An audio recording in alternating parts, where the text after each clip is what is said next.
Hello, everybody. Welcome. Today, we're going to be exploring the relationship between academia and practice in cybersecurity. We have a really cool discussion today, monitored by William Yake, my lovely brother, and the son of another William Yake, many of you might know, who is involved in the establishment of BCI. BCI is short for Base Cybersecurity Institute, and it's a nonprofit, 501c3 nonprofit that was made in the memory of Becky Bass. She's an internationally renowned cybersecurity thought leader, and her special skill was putting people together in the right room and enabling conversations. And so, as part of her mission, that's what we kind of try to do here with our webinar series and some of our other pieces of content. We try to put different people in a room together, have them have a discussion, and come up with some new ideas for the future. So if you ever want to give us some feedback or anything, anyone who attends the webinar, we send out emails from like various marketing emails, webinar emails, all that kind of stuff. Feel free to reply. We get your feedback. We also have office hours and discussions that you'll get invites to. Feel free to come to those and provide feedback there. We're always trying to improve. And again, it's all just to help further Becky's mission of making the world a more secure place. So without further ado, I'll pass it over to William to moderate the discussion. Cool. So I thought we would all start by giving a little bit of background, from myself and then our panelists as well. So like Madison said, my name is William Yake. I am the founder and CEO of MemberBuzz. We are a payments-focused group management platform. I have extensive experience managing technical teams, building custom applications, and managing infrastructure both in the data center and the cloud. I've also worked as a cybersecurity executive, most recently as Chief Information Security Officer of a healthcare conglomerate. As Madison said, our thesis today is to explore the relationship between academia and practice in cybersecurity. I'm joined by two panelists to help dissect the issue. Jihan, do you want to start by giving an overview of your background? Sure, William. First of all, thank you for this opportunity. I'm a professor of computer science at San Francisco State University. I have been working here for the last 12 years. I have managed cybersecurity related programs from undergraduate to PhD programs for a number of years. And my research interests are usually falls into cybersecurity and digital forensics. Thank you. Dorian? My name is Dorian James. I'm the manager of security operations at Security on Demand. I'm a retired Marine, so I would transition from physical security and law enforcement to cybersecurity. And I've got the 24/7 team, so it's a good challenge to keep things together 24/7. Cool. All right, so let's start by giving a little bit of an overview of the context of what we're talking about. John, if you want to, if you could give us a overview of, I know you've worked with both academia as well as certificate-based training in the world of network security. Let's start with higher education. Would you mind walking us through the current career path available at the undergraduate and graduate level coming out of school? Sure, William. Let me share a slide with you. I think this will kind of summarize what type of degree plans we have currently available. Definitely, we all have, well, most of the institutions right now, especially if they're having a science or computer science program, now they start to have Bachelor of Science in cybersecurity. Beyond that, we also have the minor options to be kind of a complementary for a regular computer science degree to have as well. And also, beyond computer science degree, then you may have the option to select a concentration. So a student can do regular computer science, but then they will have a concentration on cybersecurity degree. That's for undergraduate now. For graduate level, we are seeing a boom of programs coming for Master of Science in cybersecurity. We have one of the unique, for instance, PhD program in digital and cyber forensics. But also, when you look at all over the world, you are going to see multiple universities are offering PhD programs specifically in cybersecurity and cybersecurity management area. beyond this degree plans, and also universities are offering kind of certification programs. These are usually postgraduate degree programs. Students take anywhere from 5 to 8 courses to get a certificate in cybersecurity, data assurance, digital investigation, etc. One thing that probably I need to also tell is I always talk about the science portion, Bachelor of Science, but we need to keep in mind nowadays, business school is offering bachelors of business administration in cybersecurity. The same way criminal justice started to offer degree programs in cybersecurity, they call it as Bachelor of Arts. So it doesn't necessarily be Bachelor of Science, it can be Bachelor of Arts or Bachelor of Business Administration as well. Very cool. And so this is, would you say that the Bachelor's of Science in Cybersecurity, is that comes in instead of a CS undergraduate degree, correct? That's correct. So we have this standard CS degree, but beyond that, we got also Bachelor of Science in Cybersecurity. So it's a different program, but usually they are housed under computer science departments. Cool. And so Dorian, now that you have a little bit more practical experience, ignoring the certificates option for a moment, what has your experience been working with people who come straight out of one of these undergraduate and graduate level programs? That experience has been mixed. I think a lot of it has to do with any career. Are they excited? Are they in it for something that a candidate wants to do? Are they really interested in cybersecurity, or are they just looking at the next hot topic and it's a way to make some money? So I've had success with both, as far as somebody that's come in with a master's in cyber, or that person that's got a degree in film, and they've gone out and got their certificate on their own and got a job with us. So I think with the school or with the degree program, a lot of it has been theoretical knowledge and not necessarily common sense or paying attention to the practical application part of the job. And a lot of it also has to do with experience, whether it be team experience or the practical experience within networking, or knowing just the basics, well-known ports, the CIA triangle. That just seems to see during interviews, I've seen a lot of people don't know the basics of networking or cybersecurity. They just know all theoretical, and they can sit there and listen to a professor and take a test and not be productive, so to speak. Do you think there's some personality traits that, like, if you had to describe the ideal candidate, the person who's very successful, in a career in cybersecurity, is it a personality thing? Is it a, if it's not a education thing strictly, like what makes somebody successful? So a lot of it has to do with someone that has initiative, because this is an ever-changing environment. You look at the last 6-9 months with the various 0 days and the supply chain attacks that we've experienced.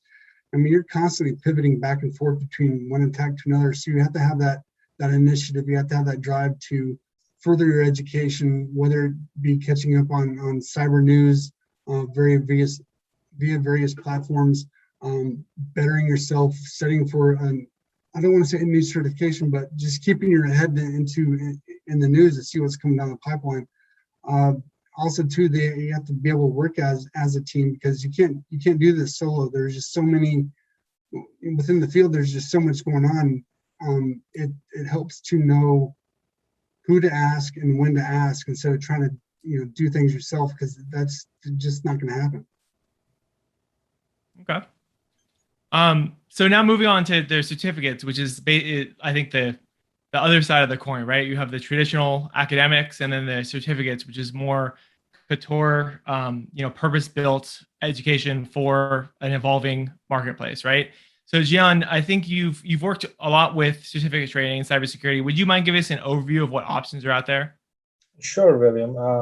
Let me share some information. Before getting into the options that we have as a certificate, I like to go over a question, raising a question: is a degree in computer science and/or cybersecurity more valuable than a specific professional cybersecurity certificate? That's a question that I wanted to explore. Well, there were some fun facts I just found and wanted to share with the audience. First of all, 26% of the cybersecurity workers in the US do not have a bachelor's degree or a higher degree, according to US Bureau of Labor Statistics. And when you look at CompTIA certifications, one of the well-known out there, 69% of those certificate holders do not have a four-year college degree. And considering that for each cybersecurity job opening, there are only a little bit more than 2 cybersecurity workers available for employers to recruit, that is the reason why certifications kind of becoming kind of popular among the people. When you look at from the again certification point of view, they list a few reasons why to pursue certification. One of them is experience. They claim that if you don't have any experience, certification is get you going. So that may be a good start and a quick start. If time is a problem, if you want to have your skills ready in a few months, definitely certification is going to be a quicker way to get that credentials before a degree. If job requirements are asking certifications, definitely that's going to be another reason to pursue certification. And another one that's been claimed is, which is true, I mean, it really depends on how much money you want to spend. And if you are paying out of your own pocket, then definitely a certification is going to be a less expensive option compared to a degree plan. I look at some of the entry level, I would say, cybersecurity degrees out there and see how much of them requires degree and how much of them requires just certification. This sub BS indicates that those positions do not require any degree. So still, when you look at it, degrees are just dominating the requirements. The minimum number that we have is 58% for a technician. But again, we need to keep in mind that even if you don't have a degree, you may land one of those jobs. Now, back to your question.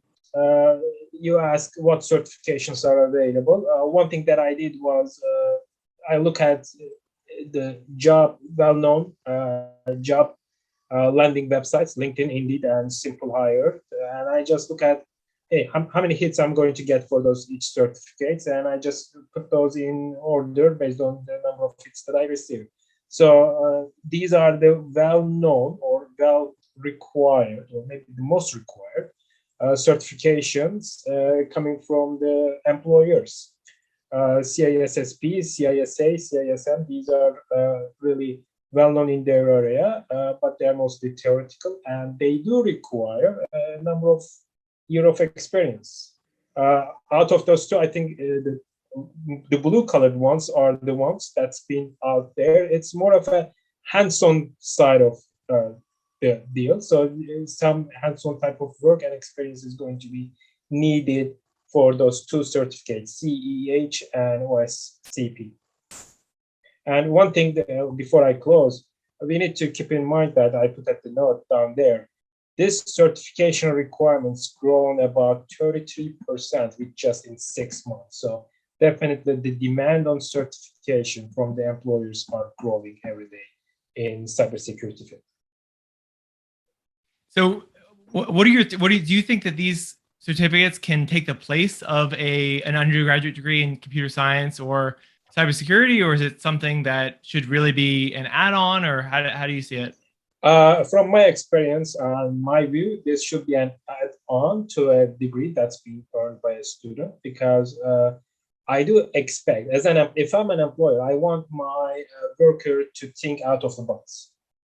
And to do that, a college degree in regular computer science, have experience with lots of math is going to help me, because they will be able to face zero-day attacks, and they need to come up with a solution that the tools are not going to give. So I don't want them to be prepared for the users of tool. I want them to be prepared for unexpected issues so that they can create their own solution.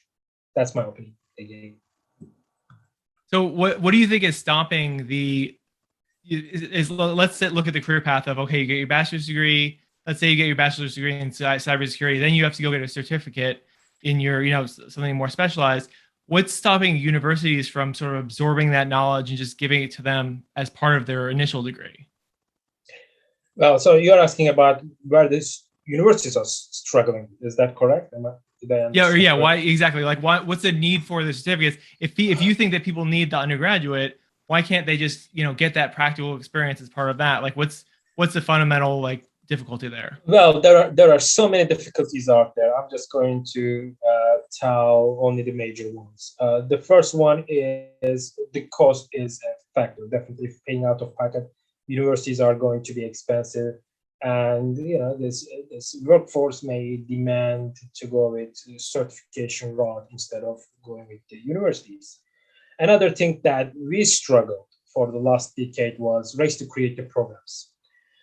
So when you look at the U.S. Bureau of Labor of Statistics, and the demand on cybersecurity is growing, it's the hottest area. So we see lots of applications with different background students coming to get just the degree. So they are not really that interested in probably cybersecurity. They are interested in that there is going to be a job out there when they get there.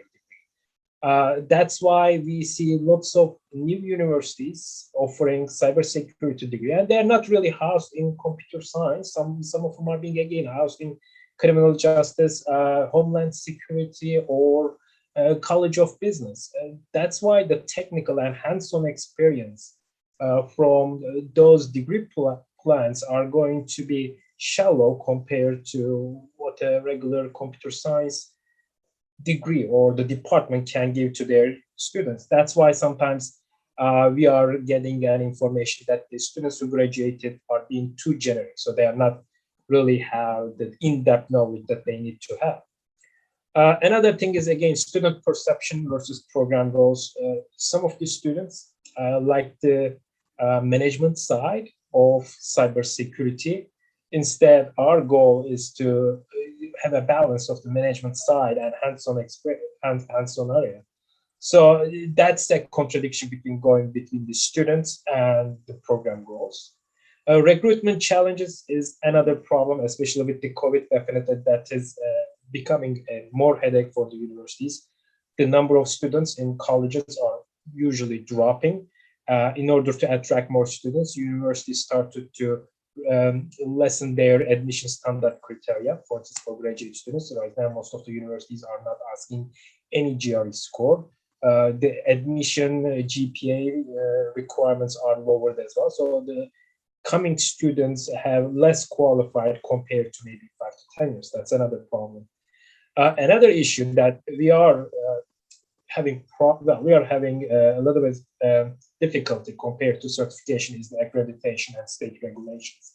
When you look at this certification programs, they are really focused on to just give specific education on the area that they are teaching, which is cybersecurity. But in our case, if a student comes for a cybersecurity degree plan, even if it's under computer science, still we need to obey certain rules and accreditation rules that's been enforced by the state, the university, or the accreditation board, such as ACM. In that case, we have to limit the number of courses, number of credit hours that we can teach in cybersecurity. That's an issue we are facing. And also another problem is, I think that's something we are going to touch later, but funding is also a challenge for the universities right now. The funding for the last 20 years, it's always getting lowered by the state. So definitely the cybersecurity area is booming. So there is a change every time, and you need to pay for equipment, licenses, they cost a lot. But the funding that we receive to pay those is getting less and less every year. That's also another problem right now we are having with, compared to a certificate program. That's what we are having right now with the universities. Would you mind going back to that slide with all the certificates on it listed out?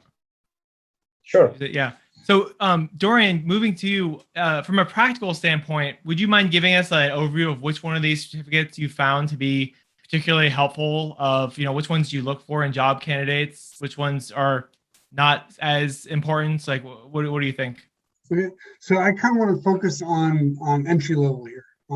That's mainly what my team is as a tier 2, tier 3 type personnel. So when I look at this side, the top three, that's basically all management type certifications that require time, effort, and sponsors. The Security Plus is the entry level. The GIAC and the Security Plus, those are the kind of ones that I look for that stand out right away. Even the Net Plus, that's not listed on here. The Network Plus from CompTIA is a good foundational certificate to get into the cybersecurity industry. OSCP, as Dr. Tian had stated, that's more of a hands-on type approach, along with the CEH, and be able to go in and into a lab, hack boxes, and get tested out on those boxes. So entry level Security Plus, Net Plus, and the GIAC. So for an entry level position, the CASP for me, that's more of an advanced Security Plus or management level Security Plus. I would definitely say Security Plus and the GIAC for sure. And so after you get the certificate, how do people on your team continue to get keep up to date with things? Because it's sort of like an education, right? Where you get your degree, you get your certificate, and then you get into the workforce. But like, how are they continually like getting new knowledge? So with the CompTIA certificate program, they have, you basically pay, I think it's $55 a year, and through those through that certification or through the time period, you have to attend a certain amount of conferences or take a certain amount of classes, participating in webinars such as this. You get continuing education credits. And then once that time expires at 3 or 4 years, if you have enough of the CEHs, the continuing education credits, it will re-up your certificate basically. On top of that, for example, if you have the Security Plus and then you go get your CASP 2-3 years later, that automatically renews your Security Plus. So there's a progression matrix, a hierarchy of certificates that is recognized. Again, keeping on top of news, participating in events, conventions, and there's a lot of conventions right now that are all online. So it's theoretically possible to attend, not physically but virtually, any convention out there, and that enables you to get your the continuing education. Does that answer your question? Yeah, definitely. And so what do you think? I know with the degrees, I asked you earlier about how or whether a person can come out of a degree, be immediately effective. You seem to hesitate, seeming they need some more experience. Do you think people coming out of the certificates are a little bit more able to hit the ground running, or do they still need on-the-job experience? Again, speaking from the entry level side of the house, productive, yes. They can come in with even a degree. They come in being productive, being proficient. That just is experience. That's training. That's hands-on on whatever platform that you're learning. And even like you might have 4 or 5 years in experience in the industry and move on to another position, whether it be in that company or in another company. Their software might be different. Their platform might be different. So again, getting used to that. Well, you will always need to have time and experience to be really proficient in the industry, in my opinion. Okay. Gian, do you have any comments on that? Like, what do you think we could change, or is there anything that we could change about either the university world or the certificate world to help make it a little bit more practical? One thing that we are doing in our institution is right now we are forcing graduate students to have an internship, real life internship in cybersecurity area before they graduate. That's one thing that we are doing. Another thing that's been implemented is a capstone project for senior level students. So instead of having a group type of project, so each student needs to tackle a real life problem in cybersecurity area. do hands-on stuff, and then present their results. So that's some of the things that we are kind of right now pushing so that the students, when they graduate, they will be ready for the workforce. I kind of note on that. Some of the more successful candidates that I've interviewed, and I've hired a few as well.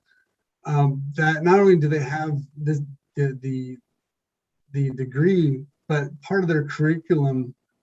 Some of the newer curriculums that they've talked about is they've actually required you to go through the certificate program, that you've had to go out, and that's all paid through with the school, to go out there and get their Security Plus or their Net Plus, whatnot, or even Cisco. I know I got a couple of guys overseas that a big part of their curriculum was Cisco, the CCNA type stuff.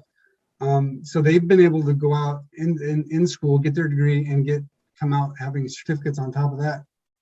Here in the States, some of the more successful ones that I've seen in interviews and whatnot have not just, again, had the school behind it, but they've also participated in clubs on campus or even off campus and done CTFs, whether that be at DEF CON, ShellCon, ShmooCon, whatnot. So if they're being a productive part of a team environment through these clubs or through different events, they've been more successful than that person that just sits in the classroom and takes a test and graduates with honors. I totally agree with you on that, Dorian. But I think one of the problems with those DEF CON type of environment is that you have to limit the number of students who are going to go and challenge there. So every year we are graduating 100 students, and only the team is going to be 6 to 8 people usually. So it's only really a handful of the students are getting that experience, while the others are not able to get that experience. And also, I totally agree that the students should be getting this professional certificates as part of their degree. I totally support it, but implementation in college level is going to be an issue in terms of how we are going to request from those students. That's an issue that I think it's out of our pay grade right now. Agreed. I'm not sure this. I think this would probably be a good question for Dorian, but Jihan, definitely jump in if it's better for you. How is the industry or industry players getting involved? Like different vendors, service providers, are they getting involved in the education of future, security professionals, or what's the sort of feedback loop of that? That's a really good question, and one I am not prepared to answer. Well, let me chime in. We got the advisory board. Since we got this accreditation going on with our programs, we've got an advisory board for each programs that we have. It consists of 3 to 5 members who are excelling in their respected fields. And for cybersecurity, we got a few people. So every year we've got kind of an event that they visit here in campus. We provide our curriculum, the lab materials, etc. So they kind of give us feedback about what needs to be changed, what needs to be done. So that's one side. And another thing as a department, as a university, we are doing is we are creating memorandum of understanding with other institutions to share curriculum, to share faculty experience, to use the labs remotely if it's possible. Same with the companies who are in the cybersecurity field. So sometimes we get licenses, software licenses for free as part of those agreements. So those are two main places that the university and the departments are being kind of have an interaction with the industry. Makes sense. One thing that I've noticed that the cybersecurity industry has done a really good job is sort of bridging that gap between practice and theory with these certificates. And I know we've talked about this before, but I just wanted to get you guys, sort of take on this compared to, like, let's say programming, where you sort of come out of a CS degree, you really are not the best programmer, and you just have to, get the job experience. There's not really a really codified, like, secondary certificate or whatever that makes sense. Dorian, why don't I start with you? What do you think? Why do you think the cybersecurity industry is moving in the right direction, where maybe some other technology sectors haven't sort of got to that point yet? I think that because some agencies or government, they recognize those programs and they're making it mandatory to have those certificates. Even if you want to be considered eligible for an opening, you have to have. I know with the government for a while, you had to have A plus, Net plus, and Sec plus. I forgot what was that called, like 8650 or something like that, where you had to have all three of those certificates before you were even considered eligible. So I think there's a huge drive and recognition by the CompTIAs, the GIAC, to because they have the standardized tests, they have their standardized and constantly updated curriculum that's modernized, whatnot, different editions. So to having that recognition by the agencies, that drives other outside, mom and pop cybersecurity companies. I'm at a loss right here on that one. Yeah, I mean, that makes sense. It's been pushed, so. Yeah, that makes, and I think part of the thing is too is that with cybersecurity you have more like the practice is more practical, or sorry, the theory is more closer to the practice. So like with programming, you have so many different programming languages that are so different. It takes so long to get down each path. Whereas like just understanding TCP/IP and all these things that are like theoretical also have to do with your day-to-day job as well. So it's like a little bit easier to translate, I think. And also, I like to give an example from the course that I teach last semester. For instance, I taught information security for senior level courses. What I did was every week I had a hands-on kind of work that the student needs to do. And so it, like you said, it was kind of easier to translate the theoretical knowledge and demonstrate the outcomes directly within that same week. So that kind of helps the cybersecurity field to address, and it kind of makes the differentiation compared to a programming course. That makes sense.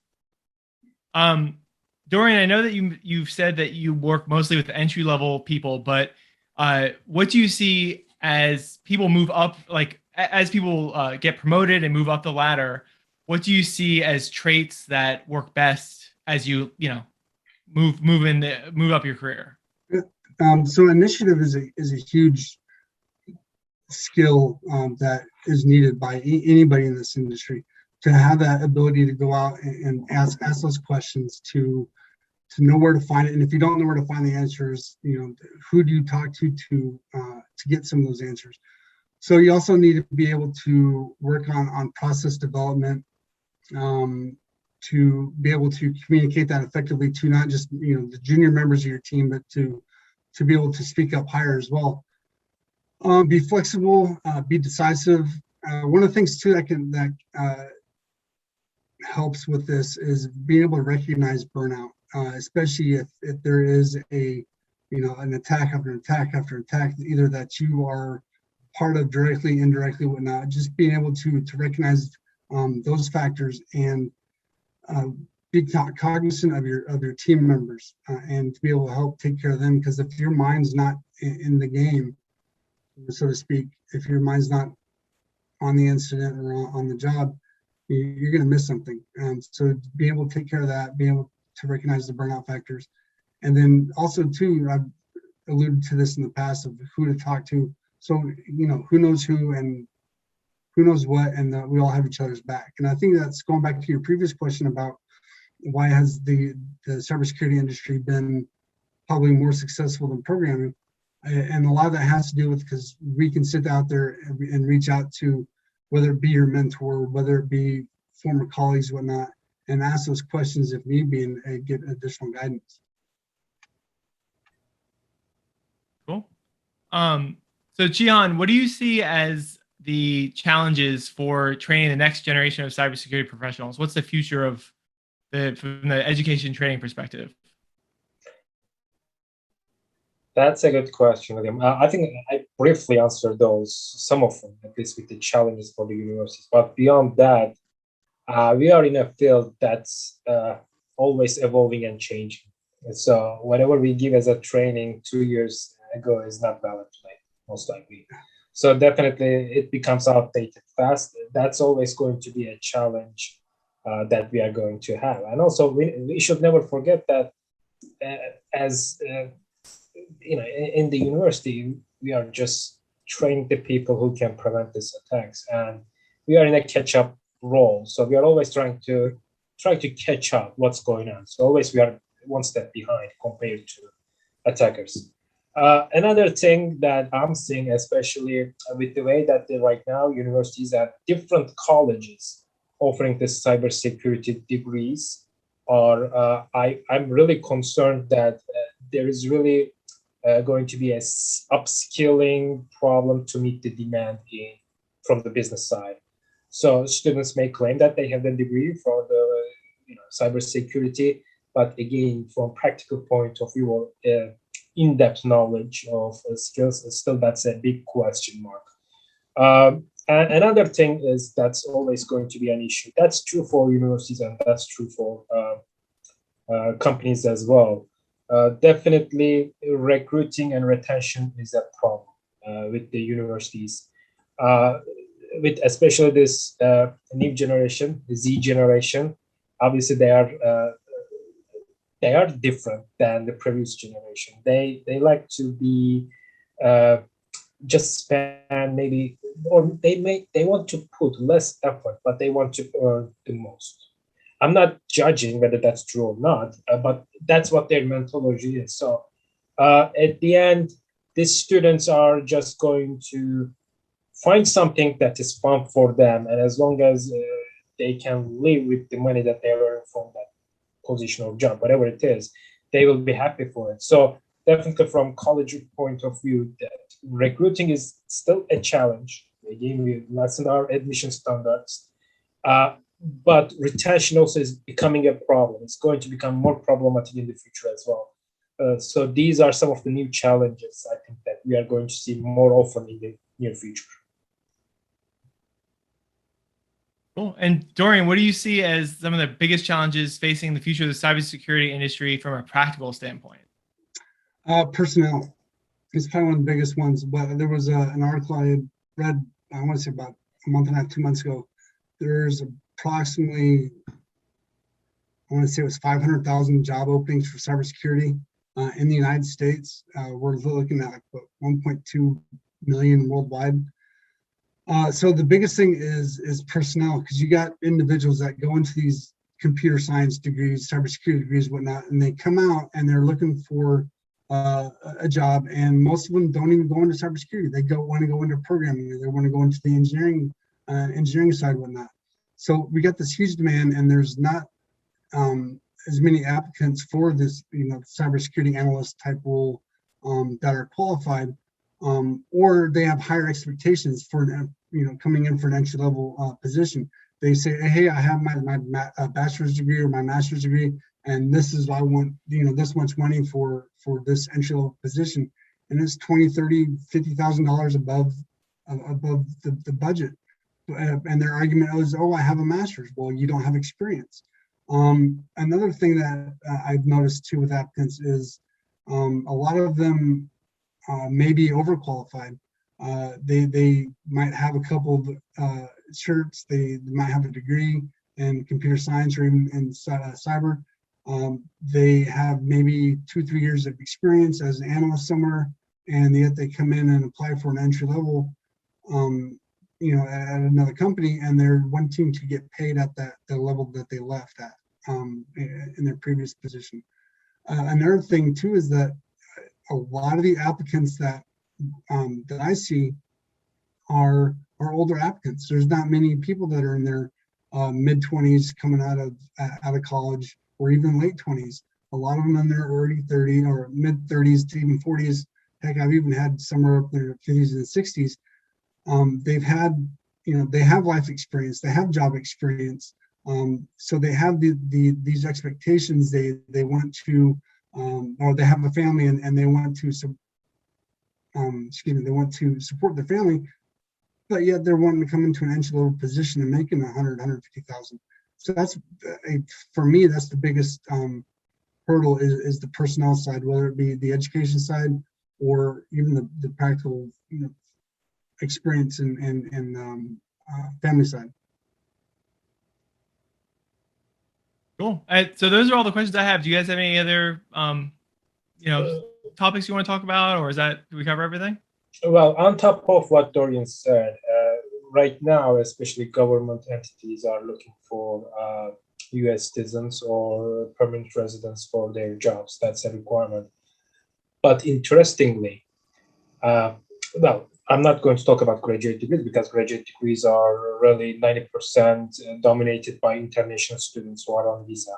So they will not be eligible. But even for our undergraduate degrees, almost half of the students are international students. So really with those requirements up in the there, it will be hard to find also individual who will qualify for those positions. That's also going to be an issue for the workforce.